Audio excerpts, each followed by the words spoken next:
पौन घंटे के लगभग हम लोग इसी प्रकार बैठे रहे।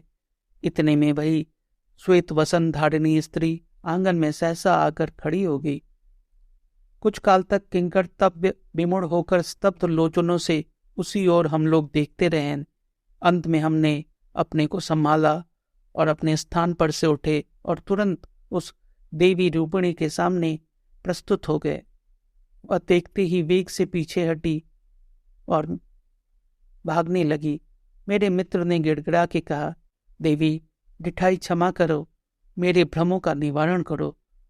वह स्त्री क्षण भर तक चुप रही, फिर स्निग्ध और गंभीर स्वर से बोली, तुम कौन हो और क्यों मुझे व्यर्थ कष्ट देते हो? इसका उत्तर ही क्या था। मेरे मित्र ने फिर विनीत भाव से कहा, देवी मुझे बड़ा कौतूहल है, दया करके यहाँ का सब रहस्य कहो।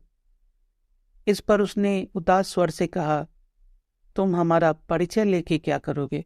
इतना जान लो, मेरे समान अभागिन इस समय इस पृथ्वी मंडल में कोई नहीं है। मेरे मित्र से न रहा गया। हाथ जोड़कर उन्होंने फिर निवेदन किया, देवी अपने वृत्तांत से मुझे परिचित करो, इसी हेतु हम लोगों ने इतना साहस किया है। स्त्री ने करुण स्वर से कहा, तुम मेरे नेत्रों के सम्मुख भुला भुलाया मेरा दुख फिर उपस्थित करने का आग्रह कर रहे हो। अच्छा बैठो। मेरे मित्र निकट के एक पत्थर पर बैठ गए। मैं भी उन्हीं के पास जा बैठा। कुछ काल तक सब लोग चुप रहे। अंत में वह स्त्री बोली, इसके प्रथम कि मैं अपने वृत्तांत से तुम्हें परिचित करूं, तुम्हें शपथ पूर्वक यह प्रतिज्ञा करनी होगी कि तुम्हारे सिवा यह रहस्य संसार में और किसी के कानों तक न पहुंचे, नहीं तो इस स्थान पर रहना दुष्कर हो जाएगा और आत्महत्या ही मेरे लिए एकमात्र उपाय शेष रह जाएगा। हम लोगों के नेत्र गीले हो गए। मेरे मित्र ने कहा, देवी मुझसे तुम किसी प्रकार का भय न करो, ईश्वर मेरा साक्षी है। स्त्री ने तब इस प्रकार कहना आरंभ किया, यह खंडहर जो तुम देखते हो आज से 11 वर्ष पूर्व एक सुंदर ग्राम था। अधिकांश ब्राह्मण क्षत्रियों की इसमें बस्ती थी। यह घर जिसमें हम लोग बैठे हैं चंद्रशेखर मिश्र नामी एक प्रतिष्ठित और कुलीन ब्राह्मण का निवास स्थान था। घर में उनकी स्त्री और एक पुत्र था। इस पुत्र के सिवा उन्हें और कोई संतान न थी।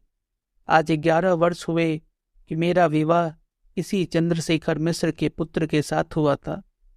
मेरे पिता का घर काशी में था।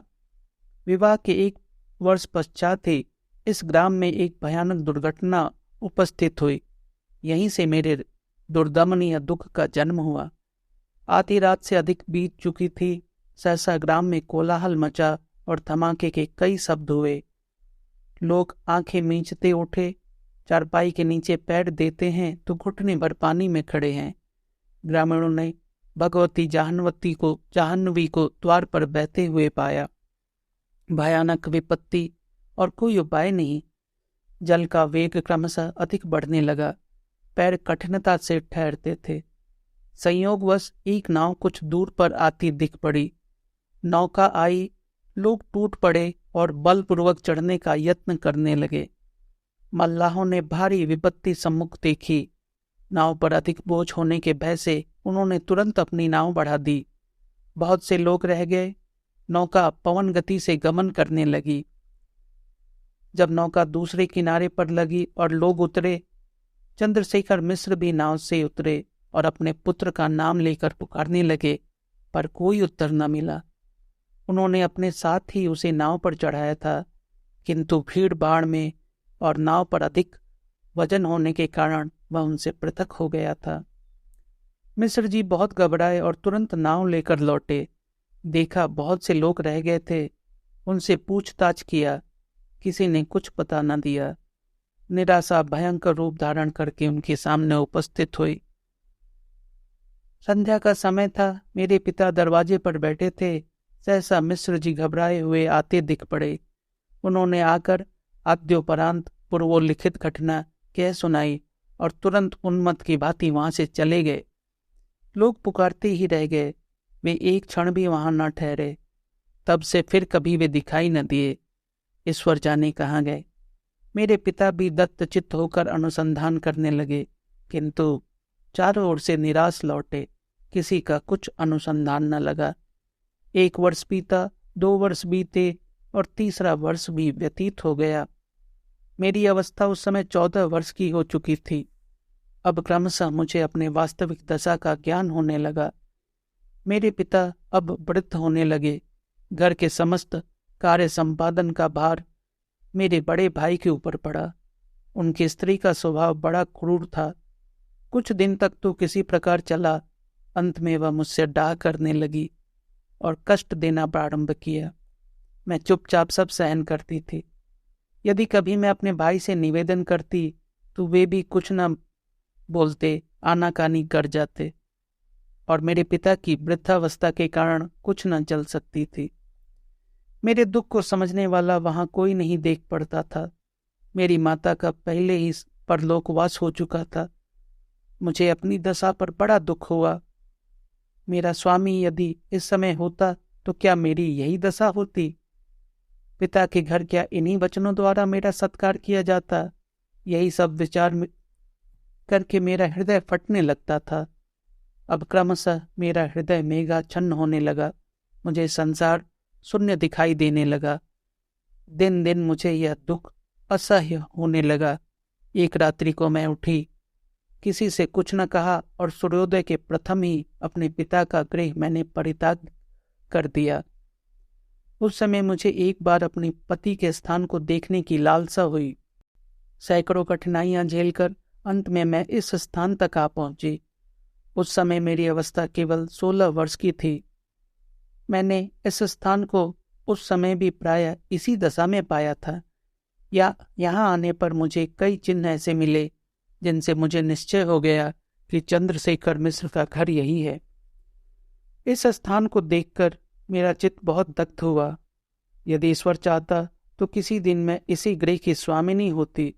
आज ईश्वर ने मुझको उसे इस अवस्था में दिखलाया, उसके आगे किसका वश है। मुझे यह निर्जन स्थान अपने पिता के कष्टागार से प्रियतम प्रतीत हुआ। यही मेरे पति के बाल्यावस्था के दिन व्यतीत हुए थे। यही स्थान मुझे प्रिय है।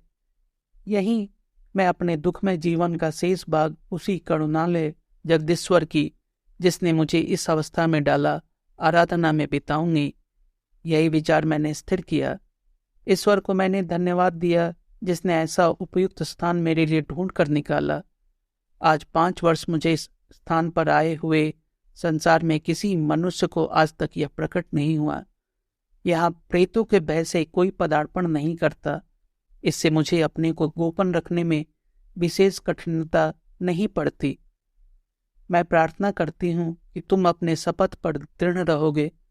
संसार में अब मैं प्रकट होना नहीं चाहती। प्रकट होने से बड़ी दुर्दशा होगी। मैं यहीं अपने पति के स्थान पर अपना जीवन शेष करना चाहती हूँ। इस संसार में अब मैं बहुत दिन न रहूंगी। मेरे मित्र ने अचानक प्रश्न किया, क्यों, तुम्हें अपने पति का कुछ स्मरण है? स्त्री के नेत्रों से अनर्गल वारी धारा प्रवाहित हुई। बड़ी कठिनतापूर्वक उसने उत्तर दिया, मैं उस समय बालिका थी। विवाह के समय मैंने उन्हें देखा था। वह मूर्ति यद्यपि मेरे हृदय मंदिर में विद्यमान है, प्रचंड काल भी उसको वहां से हटाने में असमर्थ है। मेरे मित्र ने आगे कहा, देवी, आपकी इस कथा के बारे में मुझे भी कुछ जानकारी है। मेरे मित्र के पास ऐसी क्या जानकारी है, यह जानने के लिए इस कहानी का अंतिम भाग जरूर देखें।